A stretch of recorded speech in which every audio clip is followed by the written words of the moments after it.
Olá, bom dia. Hoje estamos aqui para continuar nossas conversas sobre a linguagem escrita e este momento que vivemos.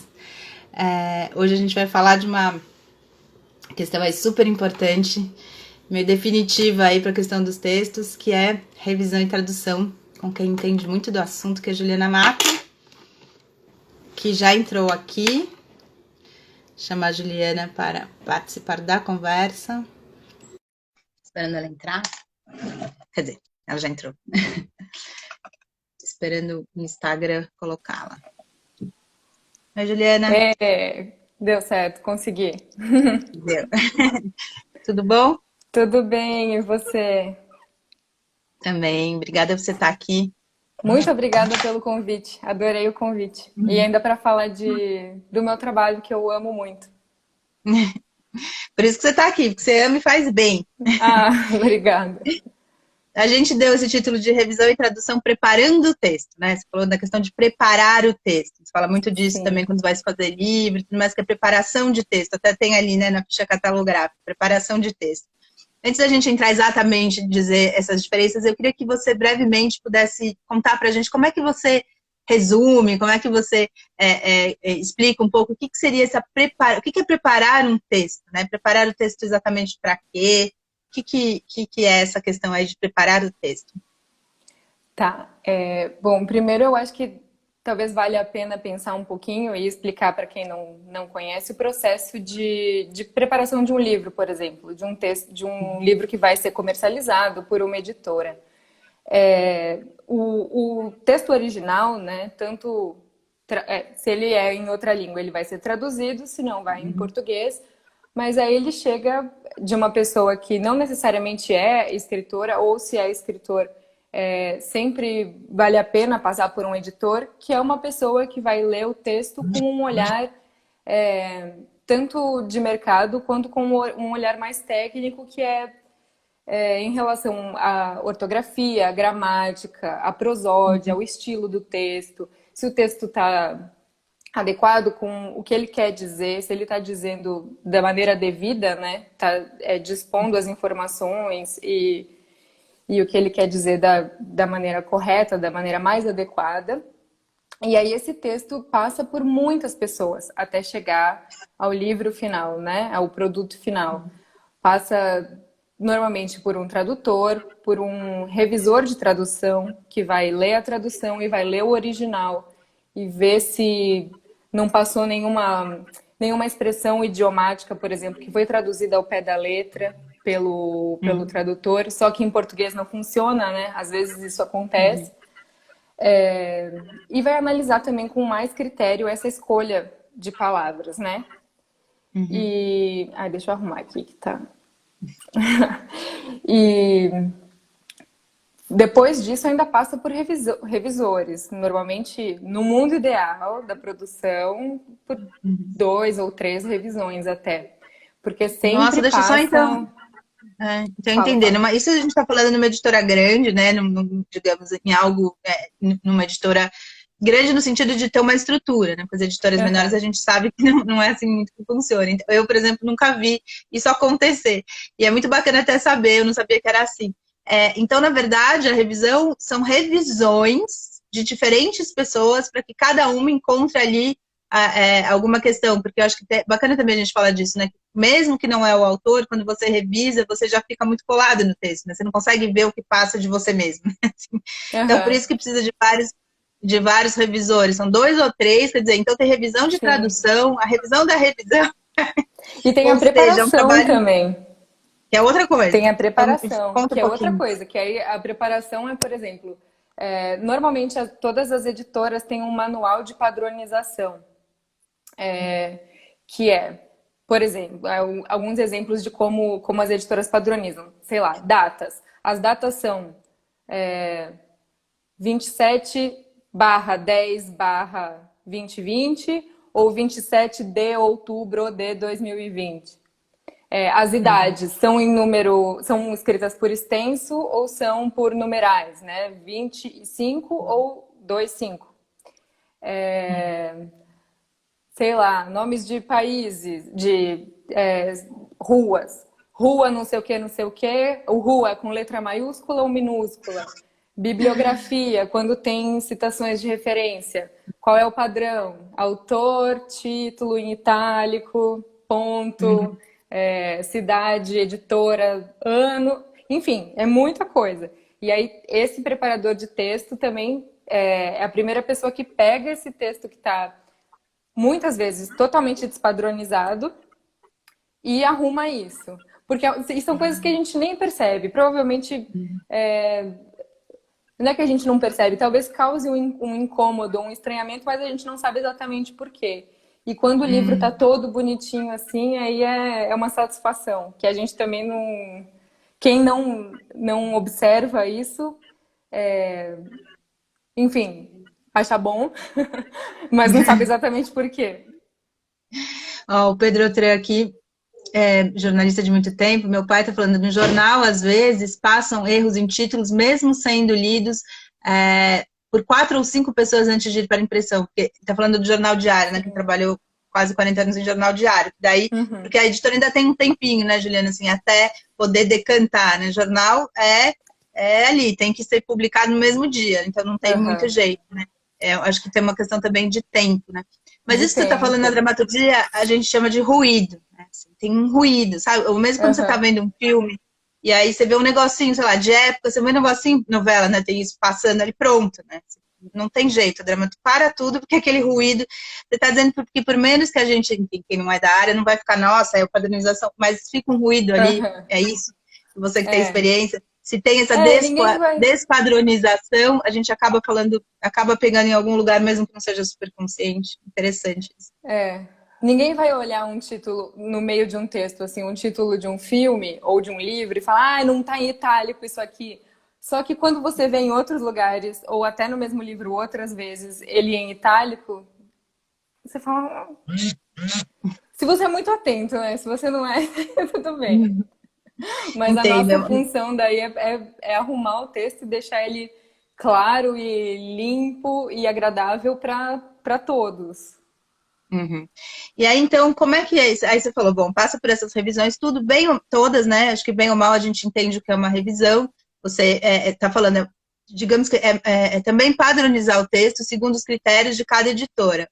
Você que Sim, trabalha, freelancer, quem é freelancer, ou seja, não trabalha numa editora só, tem que ter também uma cabeça bem grande, né, digamos é, assim, porque você vai ter vários critérios para seguir, e isso não te deixa um pouco, e às vezes ao mesmo tempo, se você pega mais de um trabalho, você deve às vezes pegar ao mesmo tempo ou não, eu queria que você aham, falasse um pouco disso, sim, sim. diferentes critérios, você fica pegando, você pega você escreve do lado, como é que faz para seguir tantos critérios diferentes ao mesmo tempo? Normalmente as editoras mandam os manuais, né? Que é um Uhum, PDF com todas essas padronizações. Então a uhum, gente pode consultar. Nos trabalhos de tradução, por exemplo, acaba passando muita coisa, porque daí o foco é em traduzir o texto. E aí isso depois vai para o preparador. Não, nunca, não cabe a mim fazer. Mas óbvio, né? À medida que eu vou fazendo, que eu vou prestando atenção, eu vou arrumando isso. Mas cada editora tem o seu, em geral, tem o seu manual ou segue o manual de alguma editora. Ou, por exemplo, o Manual do Estadão, que é um manual muito uhum. famoso e que Tá. várias editoras seguem, que é, ó, segue o Estadão. Uhum. E, e Até aí hoje. a gente vai consultando até hoje. Uhum. E aí, você está falando depois disso tudo, aí depois disso tudo ainda vem a preparação do texto. O que exatamente é essa preparação do texto? Que já passou por toda essa revisão e tudo mais, o que é exatamente essa preparação? Normalmente a preparação é feita antes, porque é uma intervenção mais intensa assim no texto. Por Ah, exemplo, primeiro prepara e o depois revisa. É isso, eu primeiro achei que prepara, entendi. porque aí ele vai. É o texto que ainda está no Word, por exemplo, não foi diagramado, e aí o preparador Uhum. vai lá e senta a mão, arruma tudo que tem que arrumar, muda a ordem de parágrafo às vezes se precisar. É, confere saltos de tradução, que às vezes pode acontecer também, e aí arruma isso. Então é uma intervenção mais forte, assim, mais pesada no texto. Aí esse texto preparado volta para o editor. E o editor vai aceitando ou não essas alterações do preparador. E aí depois disso, ou aí depende, fica a critério de cada editora, mas ou o texto é revisado no Word ainda, faz uma primeira revisão no Word, ou ele já é diagramado. E aí chega para os revisores em PDF só para os acertos dos detalhes. Que às Isso. vezes não são Mas detalhes, às vezes são muitas coisas, mas... às vezes é quebra de. Quando você pensa em que ele está diagramado, vai ser às vezes quebra de sílaba e tal, mas Isso, às vezes tem muito é. mais que isso. E como é que é, digamos, o autor nessa história, dessa revisão e dessa preparação de texto? Ele está presente normalmente? Quando termina tudo, passa pelo autor? Ou a hora que entregou para Deus? Como é que é isso? Olha, eu não sei te dizer assim, porque como eu sou contratada pelas editoras para fazer, eu não sei se isso volta para o autor. Eu acho que quando... Acho não, tenho certeza. Quando o autor é estrangeiro, ele não vai conferir as coisas, né? Claro. Mas às vezes o que pode acontecer é passar para o tradutor ver o que o revisor fez e ver se o revisor também não fez alterações assim que não se justificam ou indevidas ou que não acrescentam em nada no texto. Às vezes passa, mas outras vezes também não. Porque tem a questão de tempo também. E aí eu acho que Senão é seria necessário infinito, né? muito tempo hábil. Senão as pessoas iam querer ver tudo e aí não dá tempo. Aí são muito Uhum. raros os casos de ter um cuidado tão extremo assim. Extremo não, né? Um cuidado cuidadoso com a edição. Cuidado, extremamente cuidadoso. É, E na tradução, porque eu imagino que quando tem um revisor, você está dizendo que sempre tem um revisor da tradução, mas muitas vezes, eu já falei aqui com tradutores também, muitas vezes tem também diferença de critério, né, Juliana, para tradução, né? E sim. aí um revisor tem. Isso aconteceu, eu tive acho que 2 textos traduzidos, já aconteceu. Eu chamei um tradutor, É. aí a editora tinha um tradutor dela, e aí teve uma discussão grande lá entre eles de critérios de tradução mesmo. Como é que é isso, assim? Porque a tradução é algo mais delicado, né? Eu acho que exatamente só a revisão, né? Porque tem Sim. um critério seu que a pessoa pode ter outro. Como é que se dá essa conversa da tradução na questão dessa revisão e preparação do texto? Quando a gente pega um texto para traduzir, eu acho que todos os tradutores fazem isso, ou pelo menos deveriam fazer. Pelo menos, se você nunca teve um contato com o autor, pelo menos você fazer uma pesquisa lá, um Google, digitar o nome do autor, com certeza vai ter um artigo na Wikipedia e você lê para entender quem é esse autor, da onde ele veio, para quem que ele escreve. E aí, de acordo com isso, assim, previamente você vai estabelecendo esses critérios, assim. Por exemplo, ele é um autor do século XVIII, XIX. Aí você vai usar uma linguagem que não vai ser a mesma que você usaria para traduzir um texto de agora, assim. E também tem o estilo do texto, se é ficção, se é um texto mais ensaístico, se é um texto mais técnico. E aí você vai medir e vai decidir como traduzir, né? Vai fazer suas escolhas de tradução a partir disso daí. Não tem como você pegar um texto, por exemplo, do século XIX e quer dizer, dependendo do tipo do texto, tem, né? Até tem. Se for um texto ficcional, com mais descontraído, assim, até tem. Mas, e tratar de uma maneira diferente, né? Uhum. Então, Nossa, tem mas aí é super esse... complexo, né? É complexo. Como é É que bem complexo. Como é que é? Você até falou no começo aqui de prosódia, né? Agora você está falando isso que acho que tem a ver. Queria que você falasse um pouquinho, porque essa palavra para a gente pode ser assim, mas tem muita gente que não sabe o que exatamente prosódia significa. E aí, como é que você consegue olhar para o texto e falar, bom, isso aqui tem né, do século XIX, XVIII, vou respeitar esse Aham. estilo, tá em inglês, você traduz inglês e espanhol ou Traduz só inglês e inglês? espanhol. Inglês e espanhol. Tá em inglês, tá em espanhol, sou fã dessa mulher, o Elvis está falando. Elvis Santos. Ai, oi, Elvis, obrigada. Como é que é respeitar essa prosódia? Como é que é o fato também, eu ia falar depois, mas já vou colocar agora, o fato de você escrever também ficção deve ajudar nesse sentido, né?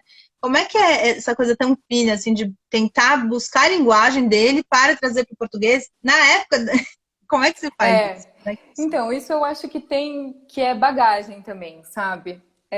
Você sempre gostei de ler, sempre li muito, E então você vai saber, por exemplo, tem como saber como diferenciar um estilo de um escritor do século XIX de um escritor atual.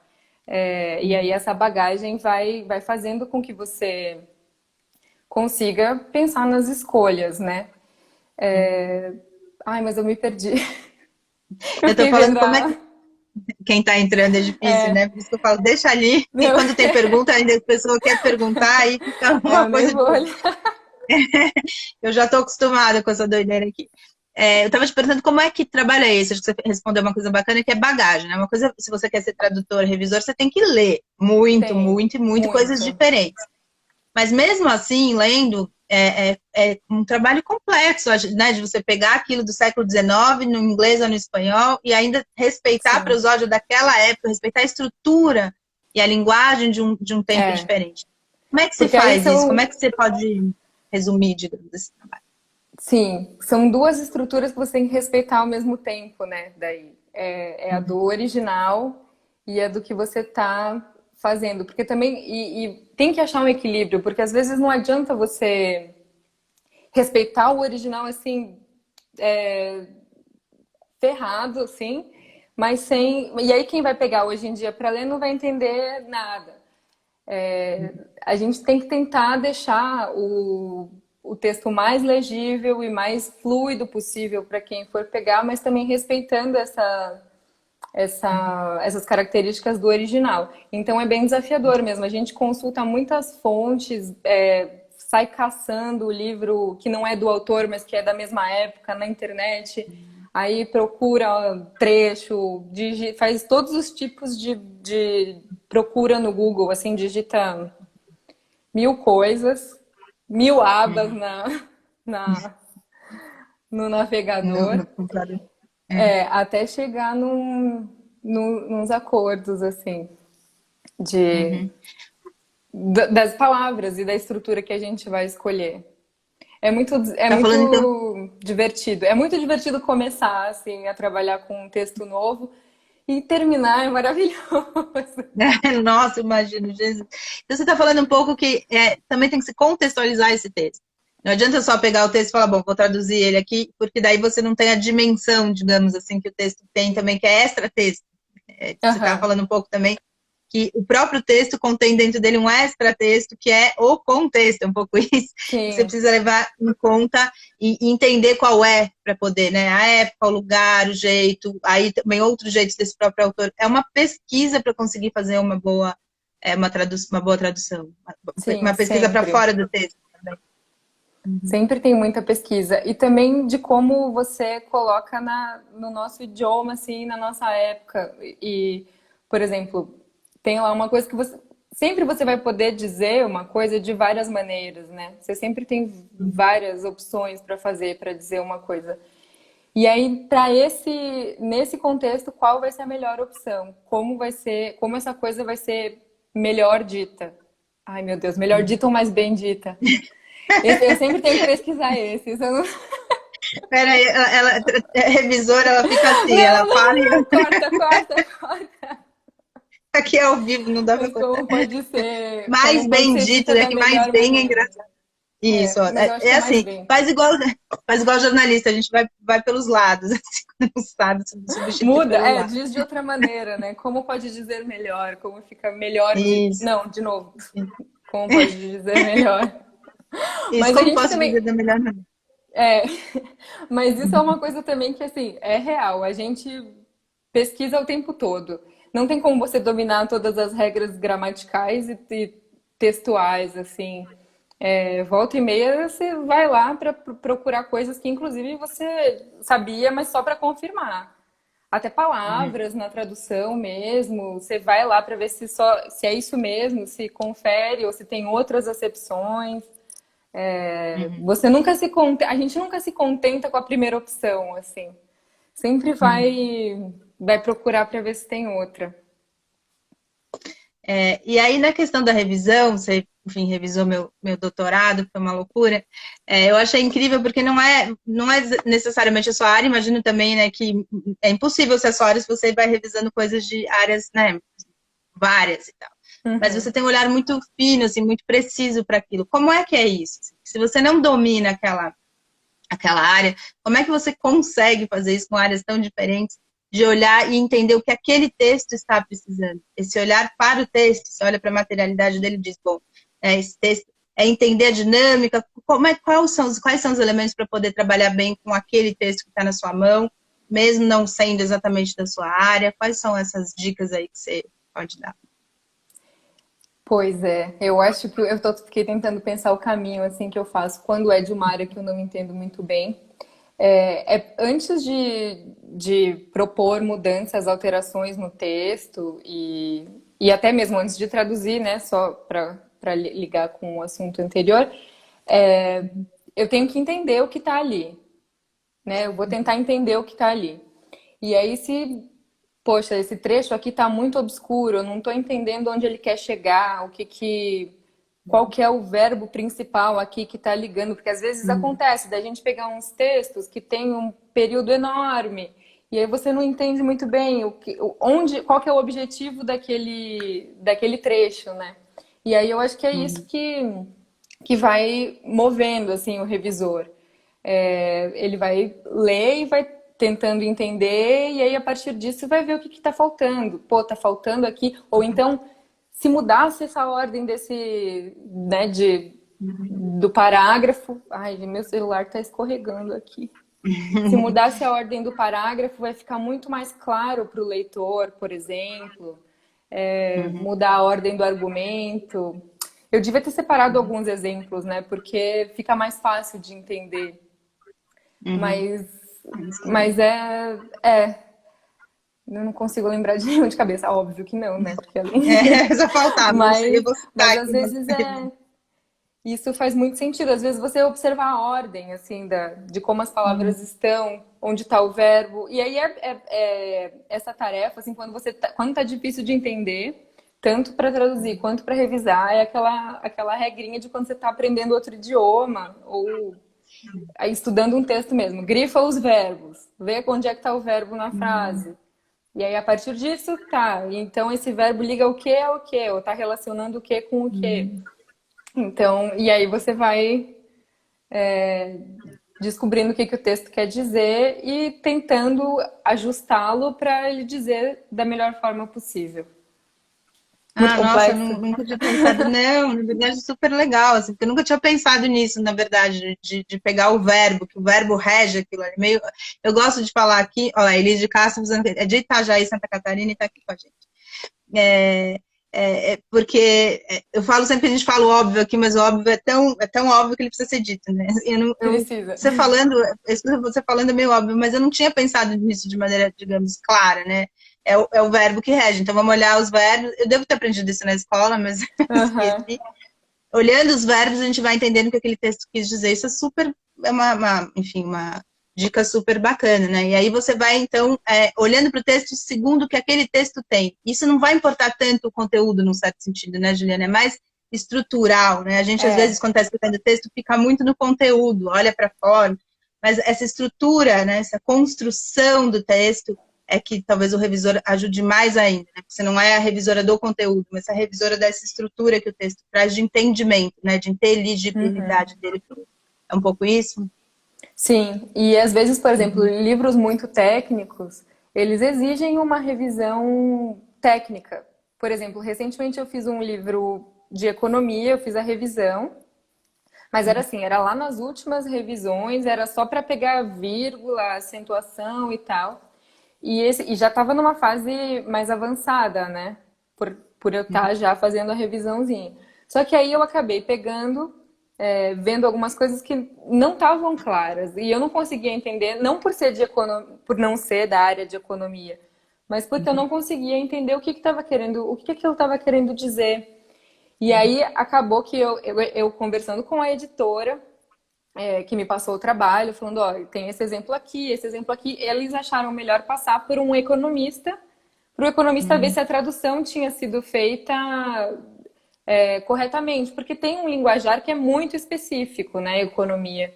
Não basta você ficar pesquisando no Google, que às vezes também a gente não... Nossa, isso não entra na cabeça, né?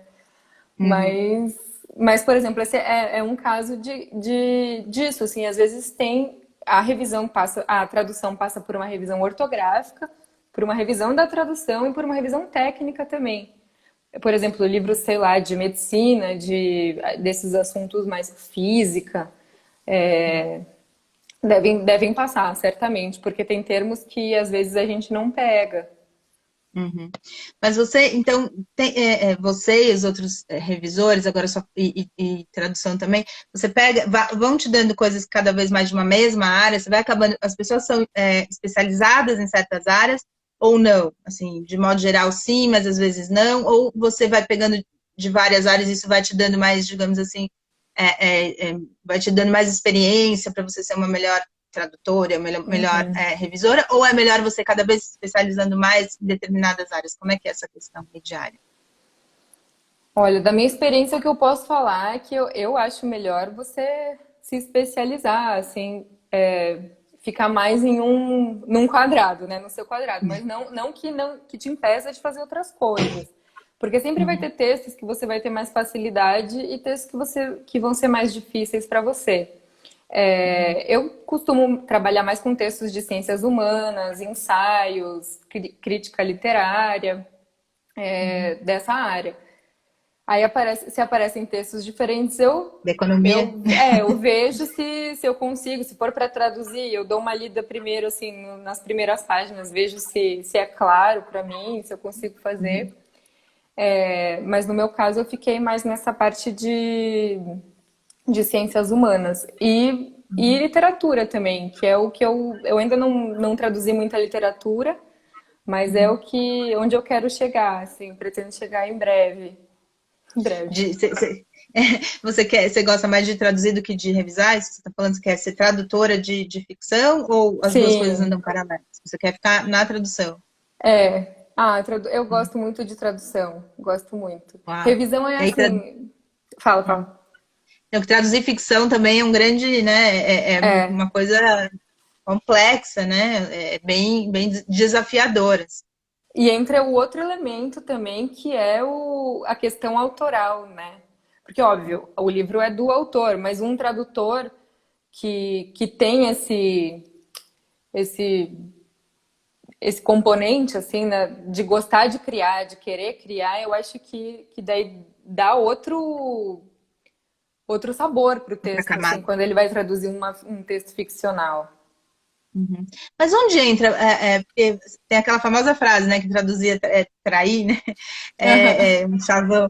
Onde que entra a possibilidade do tradutor criar? Como é que o tradutor cria? A gente que não é da área acha que é uma questão assim, não, traduz. Mas não existe isso, né? Como se fosse ipsis literis, né? Você não pega É, lá e você está sempre tendo escolhas, como você falou. Né? Mas onde entra essa. Que criar é esse do tradutor, digamos assim? eu acho que tem a ver com essas escolhas mesmo, com com a bagagem que o tradutor tem e o conhecimento que ele tem do texto que ele está traduzindo e da linguagem, e aí ele vai fazer umas opções, determinadas opções para encaixar naquele texto, né, na tradução. Uhum. Ele vai poder dizer uma coisa de uma maneira simples e ele vai poder dizer a mesma coisa de uma maneira mais elegante, de acordo com o que o texto vai pedir. Daí eu acho que é aí que entra a criatividade mesmo, o trabalho de Uhum. criação. Você não vai necessariamente criar algo, né, assim, do nada. Mas isso vai ter a ver com como tudo que você viveu e leu e pensou, vai passar, vai ser transmitido naquele texto. Mas aí, então, isso que você falou do contexto de pesquisar e tal, para uma tradução de literatura, eu imagino que seja muito maior, né? Você, sei lá, Ah, ainda mais se for um sim. cara que tem uma obra extensa, um Faulkner, sei lá, né? Nossa, deve ser dificílimo. Você tem que, acho que talvez, quanto mais conhecer daquilo para poder fazer essas escolhas, né? Assim, você não conhecer muito da obra do autor, não dá para traduzir, né? E daí a escolha É, vai ser sua, né? Você tem que fazer uma escolha em cima daquilo que o autor fala. Nossa, isso já fiquei é. aqui cansada só de pensar. Mas aí, por exemplo, de textos contemporâneos de ficção, assim, aí já é, Mas, é um outro lado, porque você não tem, né, tanto um vasto uma vasta obra desse autor para você ler e pesquisar. Você sabe que ele está no mesmo tempo que você, que ele está aqui. E aí você vai ler o texto original, você vai saber se ele está sendo sarcástico, se ele está fazendo, se ele está sendo sério, se ele está, né, dependendo do tom do texto. E aí você vai conseguir colocar no seu contexto também linguístico. É engraçado isso, porque talvez em outras épocas você não saiba nem isso, né? Se ele tá sendo. Isso aqui é um sarcasmo, não é? Deve ter muita É, tradução que faz isso porque não entende o contexto do próprio autor, né? Deixa eu só falar pro Elvis que vai ficar salvo assim. Elvis vai ficar aqui no meu feed e depois mais pra frente vai pro meu canal do YouTube. Vai ficar salvo. Eu acho que imagino que tenha erro de tradução por falta de entendimento, né? Um pouco daquilo. O cara é é, sarcástico e é traduzido como não, vice-versa. de pesquisa. Por isso que essa pesquisa é sempre fundamental, assim. E tanto em ficção quanto nos outros textos, saber de onde veio esse autor, quem ele é, para que público ele falava, se ele tinha algum, sei lá, algum objetivo de esclarecer uma grande questão da humanidade. Uhum. E, enfim, isso é sempre tem que ser pesquisado, sempre tem que ser levado em conta. Como é que é essa questão da, digamos aí, desse mercado para quem é revisor, quem é tradutor? Não sei se é o mesmo, se é diferente. E como é que você se encaminha para isso? Porque é uma das questões quando você está fazendo, né, está na graduação e depois quando vai para Uhum. as outras, questão da revisão. Sempre alguém está procurando um revisor, mas nunca é você, né? E daí, Aham. como é que essa pessoa vira você? Como é que é chegar nesse trabalho? Como é que é esse mercado? Que você faça um pouco dessa estrutura, dessa profissão, que também muitas vezes as pessoas não sabem que isso efetivamente é uma profissão. Aham. É bem interessante porque eu também fui descobrindo sozinha, com a experiência. Quando eu tinha, um pouco antes de eu entrar na faculdade, eu já sabia que eu queria trabalhar com livros e queria fazer isso.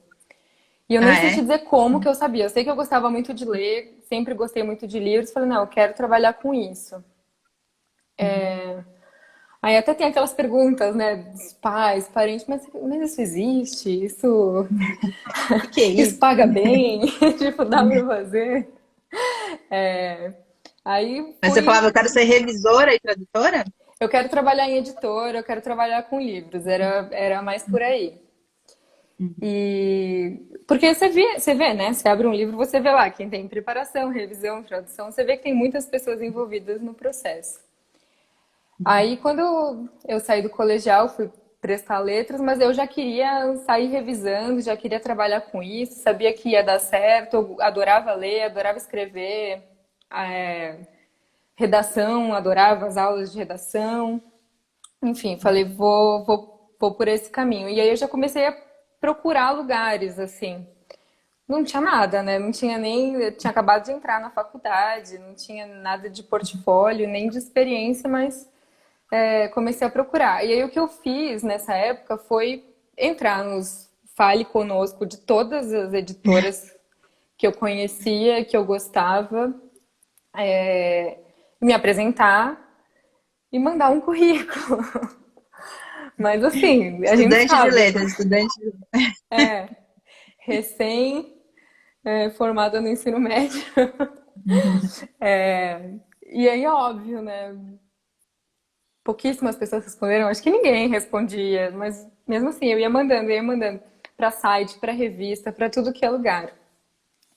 Aí, aí eu comecei a falar, bom, tá, não tá acontecendo de fazer de casa, então eu vou trabalhar numa editora, vou procurar para trabalhar numa editora. E aí também acaba sendo um jeito de conhecer o mercado como funciona. Entrei numa editora como assistente editorial e fazia assim, basicamente era coisas mais burocráticas, assim, controle de fluxo, eu recebia nota fiscal dos colaboradores, que são os revisores, tradutores, diagramadores, e encaminhava para o departamento, coisas, um estágio, basicamente. E aí eu Uhum. comecei a me dar conta que e mexia pouquíssimo com texto. A parte de texto raramente caía na minha mão. E aí eu fui falando, poxa, mas eu quero ser essas pessoas aí para quem eu tô passando trabalho. Eu não quero ficar aqui passando, sabe? Eu quero ser o revisor. E aí fiquei mais um tempo na editora e fui Aí saí e fui ser revisora.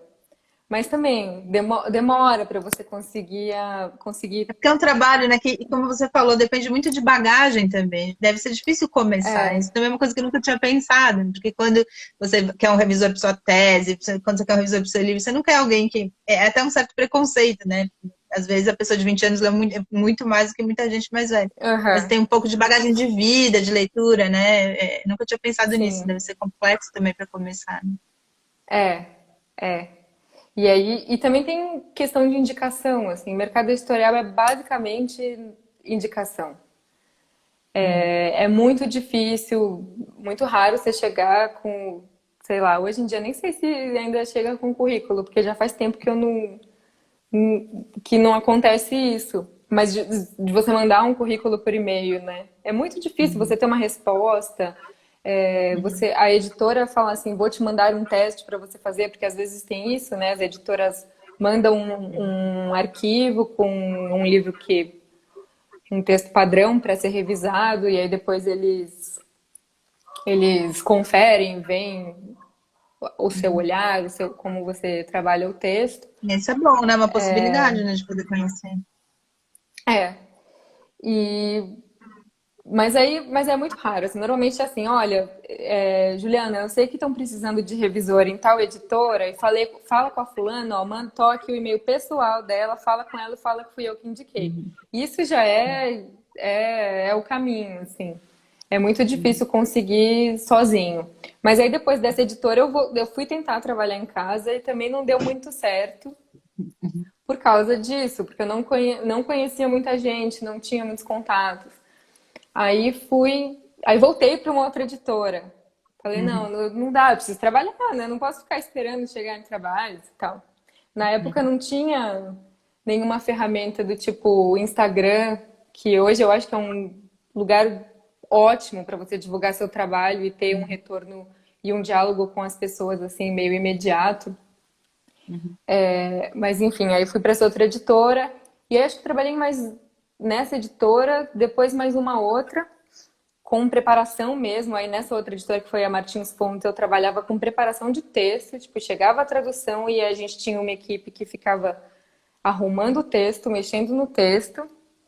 Aí eu saí para trabalhar em casa, para Que era o que você trabalhar por queria desde minha o começo. conta. É. Uhum. E onde eu tô e pretendo ficar para sempre. Bom, para você a pandemia não foi um problema, né? Não, claro que foi um problema, mas quis dizer que não mudou muito a sua rotina de trabalho em casa. Não, não, mudou minha rotina de descanso, né? Porque Sim. como eu trabalho em Ah, em casa, casa em você sai para silêncio, descansar. sozinha, quando você fala, ai, vou dar uma pausa um pouco, vou sair tomar um café no café da esquina, vou dar uma volta no parque. Não dava mais pra fazer isso, né? Aí teve vezes que eu subia e descia a escada do prédio. Vou Ia lá fazer fora, exercício, não literalmente. pode sair. Vou lá Mas, fora, abre a porta, tá ali, né? é. E aí, e como é que é esse mercado? Você falou que é um mercado é fechado, restrito, muito por indicação, então a questão mesmo é começar estando nos lugares, indo nas editoras e começando a trabalhar para conseguir ter esses contatos, como aconteceu com você. Mas como é que é esse mercado, né, como é que você vê isso? Como é que se estabelece? Se nesse momento tem menos, essas editoras estão sofrendo com esse momento, as editoras grandes menos, as pequenas eu sei que sim, entrevistei vários Uhum. editores aqui. Vocês têm contato também com essa questão da circulação do livro? Isso também impacta no trabalho de vocês ou não, né? Essas livrarias grandes todas aí tendo problemas. Como é que se Aham. encaixa, digamos, essa cadeia do livro, assim, vocês? Só faltou dizer uma coisa do mercado antes, que de revisão e tradução é bastante diferente, porque tradução é ainda mais seleto, assim, é ainda mais difícil para você conseguir ter uma editora que te dê um primeiro trabalho e daí, a partir disso, seguir chamando você para outros trabalhos, né? Para próximos trabalhos. E aí, E como é que você consegue isso? Também fazendo? Como é que entra? Então, no meu caso foi a minha primeira tradução séria, assim, que eu fazia exercícios. Aí eu publicava no site que eu tinha, para quem quisesse ver, quem quisesse ler. Mas a primeira tradução de um livro foi para uma editora para quem eu já prestava serviço como revisora, como preparadora. Aí eles já conheciam bem o meu tipo de trabalho, o jeito que eu trabalhava e começaram a me passar a tradução. E aí, a partir disso, eu fui conhecendo outras pessoas também do meio e tinha algo a apresentar, né? Ó, eu traduzo para essa editora, eu tenho esses livros já que foram traduzidos. Então, na verdade, o que você está dizendo é, comece, né? Seja pela tradução, seja pela revisão, seja pela preparação, seja mandando nota, vai metendo as caras, chega num lugar e daí, lateralmente, uma hora e faz, né? Porque você está dizendo isso também, eu Sim, traduzia, fazer exercícios, tem que ir fazendo, né? A gente ficar esperando que vai muito. vir o livro. O Elvis está Para dizendo que o traduzir. relato é isso. Ah, obrigada. Para traduzir, eu não sei, eu tenho o costume de fazer isso ainda, assim, pegar textos que eu gosto e que eu gostaria de traduzir e de tentar e fazer como exercício e fazer. Não vou mostrar para ninguém, não vou vender, mas vai me ajudar. E revisão também. E eu acho que, por exemplo, hoje em dia que você tem o Instagram, que você não precisa mais ir lá no Fale Conosco das editoras, você pode ir construindo isso, assim. Por exemplo, tem uma página sobre revisão de texto, e aí você mostra um exemplo de um texto não revisado, um exemplo de um texto revisado. Você pode mostrar como você trabalha e também chegar a esses empregadores assim, né? A esses clientes dessa maneira. E também clientes de pessoas que precisam de uma revisão para tese de mestrado, de doutorado, precisam de alguma consultoria linguística e aí vão recorrer a você, vão ver lá o tanto de coisa que você faz e vão te procurar. Mas a pergunta do mercado, eu não sei muito bem te dizer, assim, não acompanho. Para mim, no começo da quarentena, foi meio que as coisas. Tive vários projetos interrompidos, várias coisas que, ó, para de fazer, não vai dar, mas agora já estão voltando. Mas eu não sei, eu acho que talvez como as pessoas estão mais em casa, elas estão lendo mais, porque você vê no Instagram um monte de gente postando livro que tá lendo, foto do livro com uma canequinha de café, aí fala, ai, que legal, tá todo mundo lendo. É a impressão que dá, né? Que a gente tá. E eu li também que tem aí uma venda maior de livros na quarentena do que antes. Para alguma coisa boa, isso tem que servir, né? Em algum lugar, alguma coisa boa vai servir. E você também escreve ficção, tem livros lançados, ganhou até Eu um prêmio com um tenho. deles, né? Como é que Foi da Edith. essa questão de você revisar e traduzir te tira tempo e cabeça para também escrever? Você segue escrevendo? Como que você acha que isso ajuda? Se tem algo que atrapalha também você ser autora e ao mesmo tempo fazer esse trabalho com os livros dos outros? Como é que é essa relação entre a Aham. escrita ficcional e esse trabalho? Assim, tem períodos, no meu caso. Eu não, eu tô tentando começar a fazer isso agora, tipo, estabelecer uma rotina mesmo de escrita, e eu até peguei um exercício que um colega meu também de tradução, é o Pedro Sete Câmara, depois vocês procurem aí, ele tem um Instagram muito legal sobre escrita,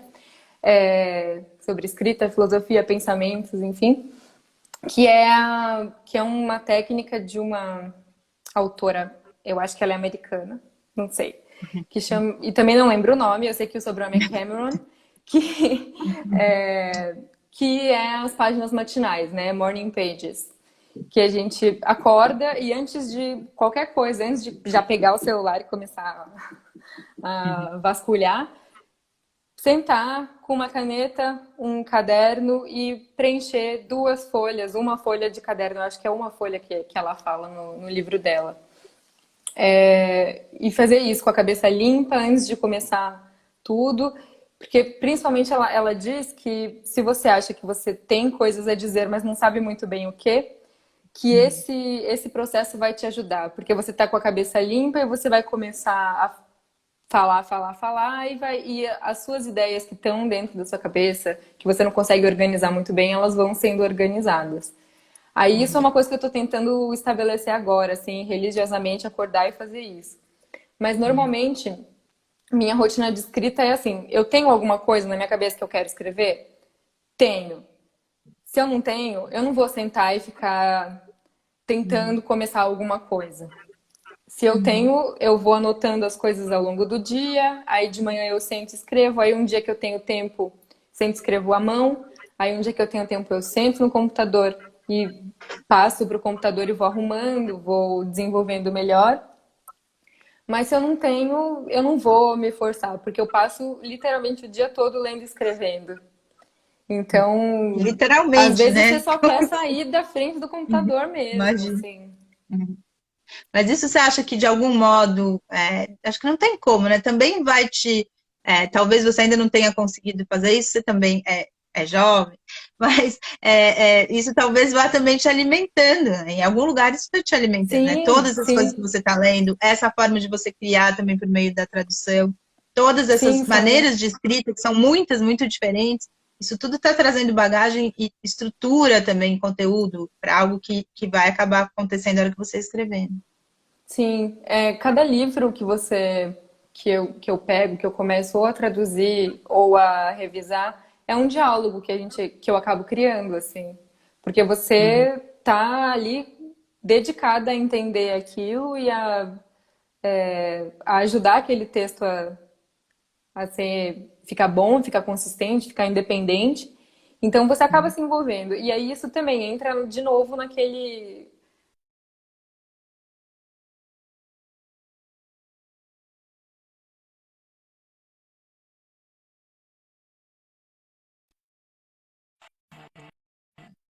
Bom, a partir desse. Parou?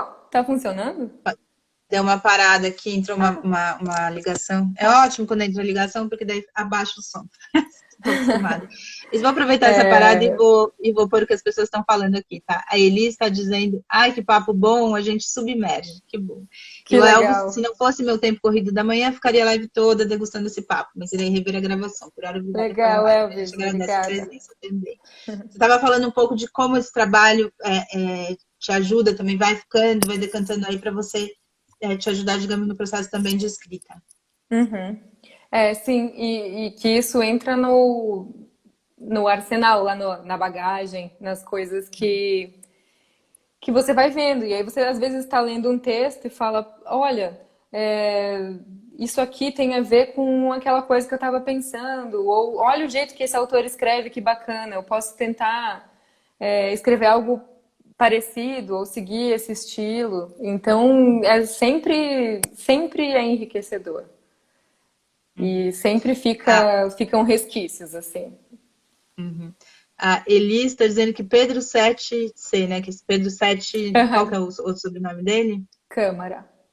Então, ela já foi lá. O bom aqui das redes sociais é isso. Você fala um negócio aqui, já vai lá, tudo em tempo real, né? Então, Então, ele, o Pedro e a Priscila Catão, que é a esposa dele, são tradutores e eles também postam sempre conteúdos de tradução muito legais. uhum. E como é que é esse. A Isila está dizendo que pena, tá travando demais aqui. Mas aqui não tá, só travou uma vez porque entrou uma ligação, talvez É, seja a internet. Aí você vê depois, Isila, então, se estiver trazendo, porque aqui só travou uma vez, hoje tá bom. E só travou porque entrou ligação.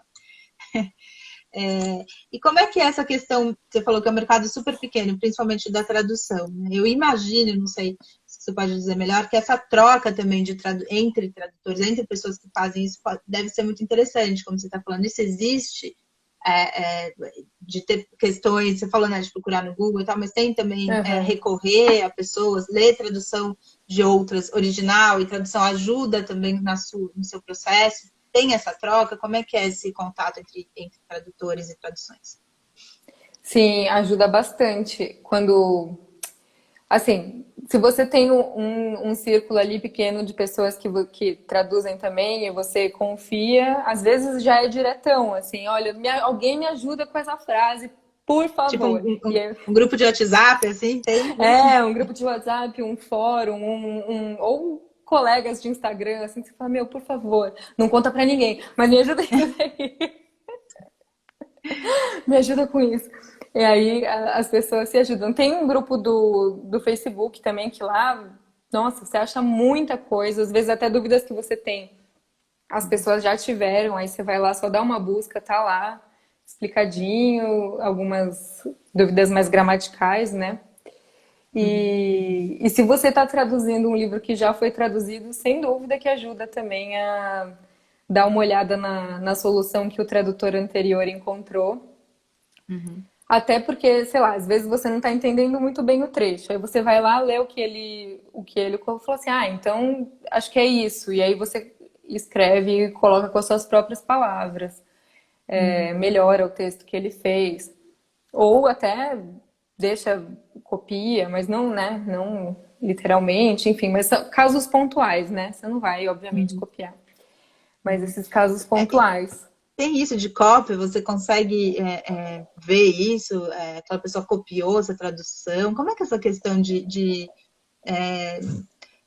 como a gente falou, de autoria, né? Não só de criação, mas de autoria de De tradução? Isso é tradução. registrado? Você tem alguma instituição que vá ver isso? Se tem cópia? Como é que isso se dá?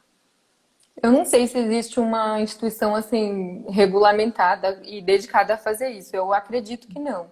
Mas tem pessoas que se dedicam, não sei se dedicam, mas às vezes elas encontram, ou às vezes até encontram meio sem querer. Tem uma revisora que eu acho que é a Denise Botman.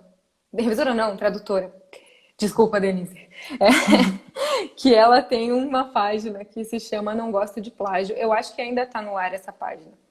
Que ela encontra traduções, porque às vezes o que pode acontecer é de uma editora, mas aí a gente está falando assim de crime mesmo, né? Não é da editora pegar o texto que já foi traduzido, que está registrado no nome de uma outra editora, colocar sua própria capa, seu design, sua diagramação, botar um nome fake de tradutor, né? Inventar um pseudônimo, um fantasma lá e, e vender, botar para vender. E aí essa página, ela coloca muitos exemplos assim, que às vezes não tá igualzinho, mas aí você vai lá ver que mudou uma palavrinha, só que não é só em um momento, é no texto, ao longo do texto todo. Essa é interessante, bacana saber É. desse site. E é legal Nossa, também a tem gente um poder monte de colocar. processo, tem muita coisa. Imagina. A gente está chegando aqui nos finalmente, mas antes eu queria colocar para a gente poder ampliar a ideia de revisão também, né, Juliana? Porque parece que tem aquela ABNT, que é a Associação Brasileira de Técnica, como De que é? normas Normas técnicas. técnicas. Então parece às vezes que o revisor é aquele que vai dar essa cara, vai fazer isso, vai ver, né, como é que você cita, vai ver vírgula, e na verdade Aham. você, por exemplo, nem faz isso.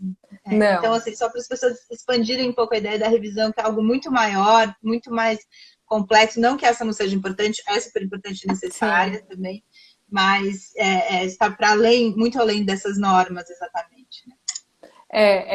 O que eu faço, assim, é mais uma leitura do texto. Tanto que eu não pego tanto trabalho de revisão de tese, de doutorado, dissertação. Dificilmente eu pego, porque é um padrão que eu não domino, assim. E aí, para isso, tem pessoas que são excelentes e vão fazer direitinho. Porque isso pode causar reprovações, né, eu acho. Eu não sei se... É, depende do departamento que vai ficar olhando É, isso. Às vezes não é reprovação, mas você tem que refazer, colocar nas refazer. normas e tal. Mas eu acho que é bacana a gente dizer também que mesmo uma tese de doutorado, uma tese de mestrado, por exemplo, você revisou minha tese de doutorado e fez uma revisão que ajuda aquilo a ficar legível, ajuda a gente a ver, Uhum. né, essas coisas que você não vê mais que repetição de palavra, coisa que você não está entendendo, que você está tão presa naquele texto. E a BNT é algo que é mais simples, num certo sentido, porque são regras que você pode seguir, né? Não estou Sim, menosprezando. É chato, é super trabalhoso, a pessoa que sabe é disso faz muito isso muito trabalhoso. mais rápido, mas é uma revisão que é de outra hora. Acho que é bacana a gente Uhum. dizer que ela é algo que é bem mais amplo do que às vezes a gente se dá conta. Sim, A gente sim.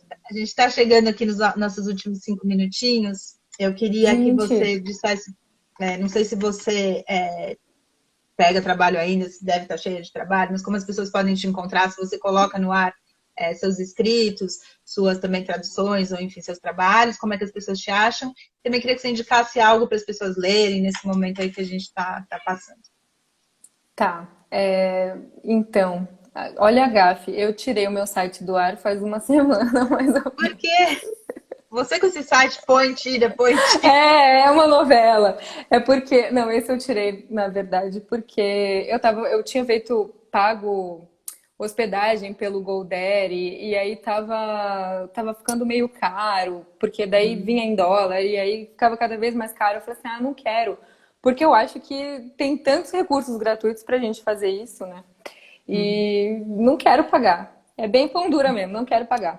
E, e também porque fiquei pensando assim, é muito difícil você ter um retorno por ali. Porque parece, a sensação que eu tenho é de que ninguém mais lê site, ninguém mais entra em site de ninguém para ler. E se o texto tem mais do que, sei lá, um parágrafo, já é totalmente desestimulante. Ninguém Não é bem quer. assim, viu? Não é bem assim. É uma impressão pelo retorno que eu tenho com o site, né? Uhum. E que aí eu tenho visto que, assim, por aqui também é um jeito muito bom de divulgar. Eu acho que eu vou Mais começar. direto, né? É mais direto. Só que não é também uma rede de texto, né? Então eu acho que talvez eu vou começar a ver onde é que eu posso colocar as coisas. Tem alguns textos meus que eu escrevi para a revista Amálgama, para o Estado da Arte, que são textos mais ensaísticos sobre livros. Que mais? Eu acho que eu vou fazer ou um WordPress ou um perfil no Medium. Eu vou arrumar algum lugar para pôr as coisas. Mas aqui Mas tem em coisa sua breve. também, né? Aqui no Tem, aqui Instagram. no Instagram tem coisas mais curtas. Tem Uhum. sim. Deixa eu só responder aqui para a Gisela, ela está perguntando, preciso ver do início, como faço? Vai ficar no meu feed aqui no Instagram, Gisela. Assim que termina, já desce, já fica lá, tá? Mas eu te Vou mando avisar também. eu te mando por inbox o link, mas fica aqui, dá para ver. E alguma coisa para você indicar para as pessoas lerem, ou verem, ouvirem, enfim, algo que você. Se você souber de algo que diz respeito à revisão e tradução também é legal, mas se não, alguma coisa só que você indique para lerem nesse momento. Tá. Bom, revisão e tradução eu dei a dica já do Pedro Sete da Priscila, do Instagram deles, que é muito legal. É, Tem uma página também do Instagram que é do Raul Martins, que ele ajuda também com questões linguísticas, questões gramaticais. Ele oferece várias aulas, bastante conteúdo assim, em relação a essas dúvidas. E de leitura, eu tentei pensar, eu queria, tentei pensar desde que você me chamou para a gente conversar, nos livros que eu li durante a pandemia, né? Desde que começou a quarentena. Eu li A Fera na Selva, do Henry James, recomendo bastante, é um livro muito bonito. Li As Afinidades Eletivas, do Goethe, Eu até também pus umas partes gostei. que você tirou de lá, que são lindas. Eu adoro fazer isso. Eu adoro pegar os livros que eu tô lendo e destacar as partes que eu mais gosto, porque eu acho que isso chama muito as pessoas, né? Porque às vezes tem muitos livros que as pessoas falam, não, isso é muito difícil para mim, eu não tenho condição de ler isso daí. Só que aí vê um trecho, entende o trecho, e fala, não, eu consigo ler. A gente se subestima muito, eu acho. Li também. Agora.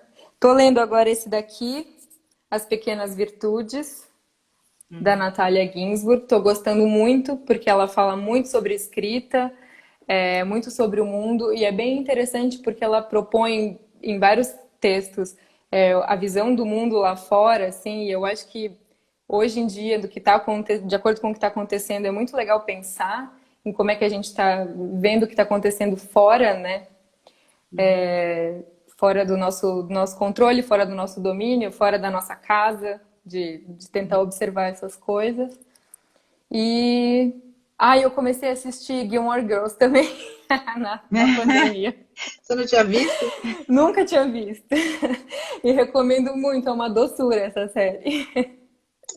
Nossa, todas É as. velha, né? Não Faz sei se eu posso tempo. falar isso, eu acho que também pode ter homem que gosta, né? Eu acho que hoje a gente tem que ter esse cuidado, mas as meninas, principalmente, gostavam muito. Né? É uma Gente, série é sobre muito mãe e legal. filho, Como eu enfim, nunca mãe tinha e filho. assistido isso.